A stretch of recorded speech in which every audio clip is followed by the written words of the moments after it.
जिसके घर में संपदा की कमी होती है, जिसके घर में कर्जा बढ़ जाता है, लक्ष्मी नहीं आती, बहुत टेंशन की जिंदगी जीता है मनुष्य, व्यापार चल नहीं रहा, बहुत तकलीफ का जीवन चल रहा होता है, तो आज भी नियम है महाराज, आज भी नियम कि सोमवार शुक्रवार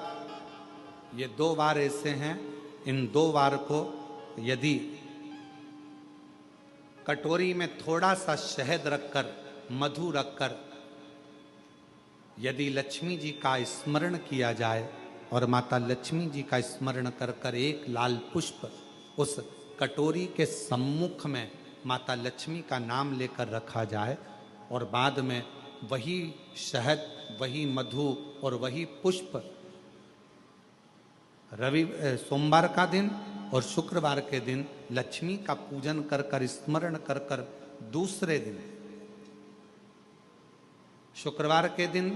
पूजन करें, शनिवार के दिन उस मधु का, उस पुष्प का विसर्जन करें,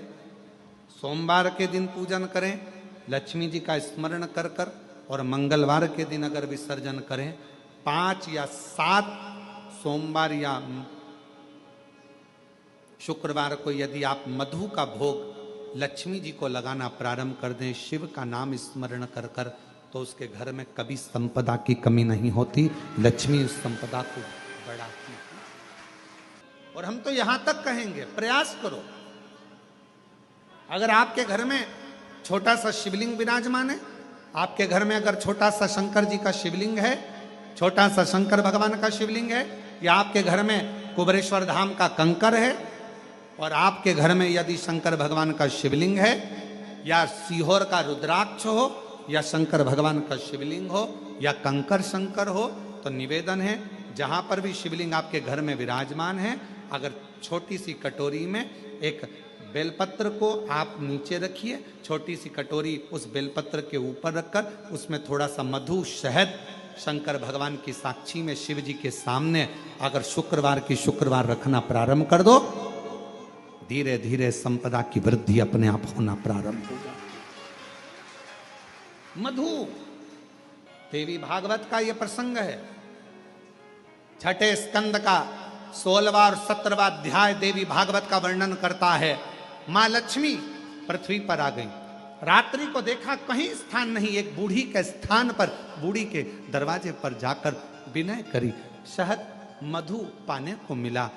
वर दे दिया, मैं तुझे वर देती हूं, तेरे घर में कभी संपदा की कमी नहीं आई। तूने मुझे मधु दिया है,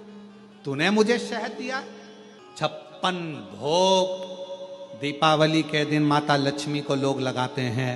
ढेरों सारा गुजिया, पपड़िया, बर्फी, चक्की, मठरी, खाजे, पपड़िया सब लक्ष्मी जी को भोग लगाते हैं।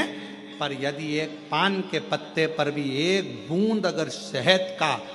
दीपावली के दिन अगर रात्रि को भी लक्ष्मी को भोग लगा दिया जाए तो कभी संपदा कम नहीं,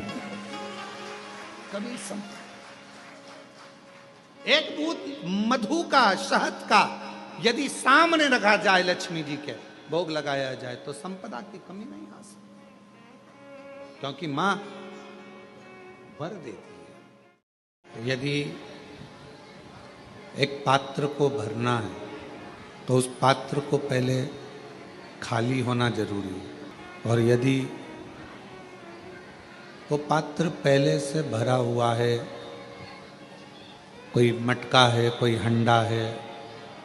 उसमें पानी भरा हुआ है, तो अलग से कोई चीज़ भरोगे तो उसमें भराने वाला नहीं, फिर वो भर नहीं पाए। मान लो कोई गोडाउन है, कोई गोदाम है आपका, उस गोदाम में पहले से माल भरा हुआ है, तो कैसे भरोगे? उस गोदाम का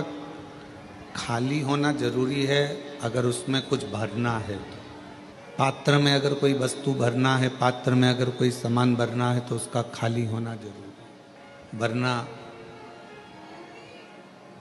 आप कितना भी प्रयास करो फिर उसमें भराएगा नहीं। यदि पात्र खाली है तो उसमें कोई वस्तु आप भर सकते,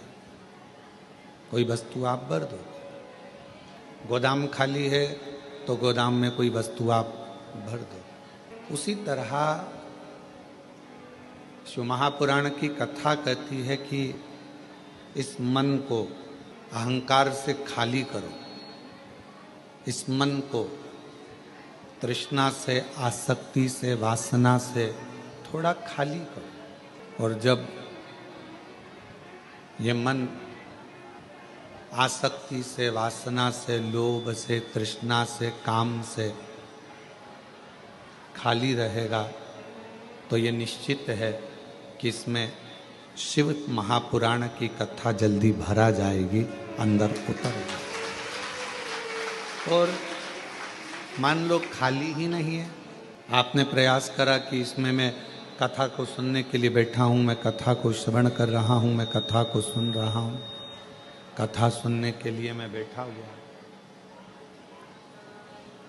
और यदि मैं कथा श्रवण करने के लिए बैठा हूँ तो मेरे को कथा भीतर प्रवेश करे, अंदर आए, तो वो कथा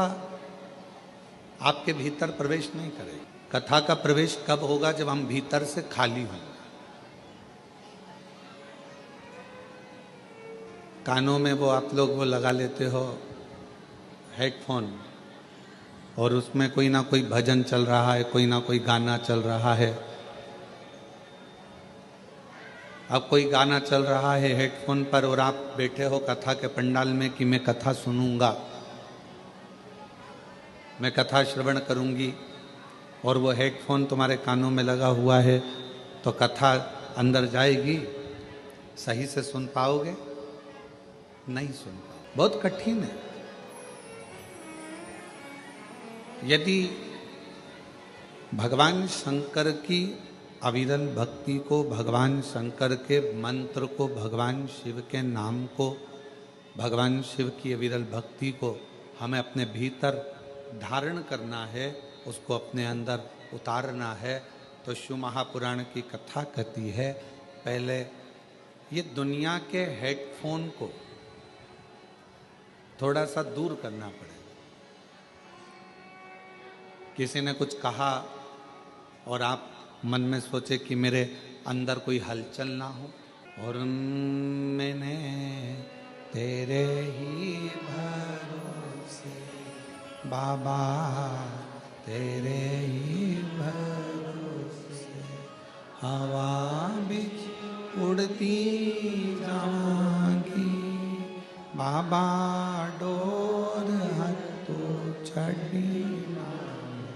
कटी जाऊंगी भोले, मैं तेरी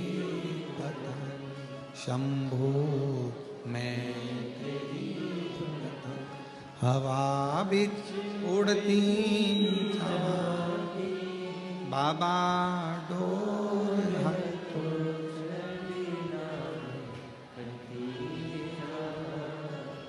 भोले, मैं तेरी।